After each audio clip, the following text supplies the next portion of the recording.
Остатоци од скопскиот голф разлетани на десетици метри по железничката пруга. И денеска сведочеа за кобниот судир во Кумановско-Романовце. На овој премин вчера згаснаа животите на 3 возрастни лица. Само еден од патниците во последен момент успеал да излезе од автомобилот и да се спаси. Само направи дранк и за 5 минути видовме дека кола згазила. Несреќата ги разбуди страстите на локалните жители. Се жалат дека преминот е непрегледен и дека сообраќајната сигнализација не е доволна. Треба да има рампи, значи. Сигнал има, ама не знам, од таму, од овие шуми не се гледа исто дали има предност или нема. Еве овој треба све да си сече, пошто од овуда кога иде човек, он не види од овие и фактички не иде на пругу и тоа е. Подобро безбедно, значи може да се постави рампи. Други пак потенцираат дека освен инфраструктурата, мало шоферско невнимание може да има фатални последици.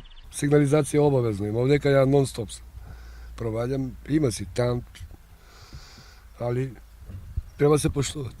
Ова не е единствен судир на овој премин. Пред неколку години тука имало слична несреќа со смртни последици.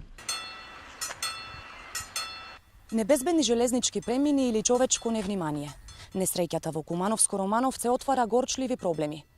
Локалните жители критикуваат дека овде со години нема заштитни рампи. Надлежните пак уверуваат дека звучната сигнализација и знакот стоп се доволен знак на предупредување. Од македонски железници велат нема ништо спорно во овој премин, бидејќи законот дозволувал тоа да се регулира со знаци и семафори, и велат не секогаш е задолжителна заштитната рампа.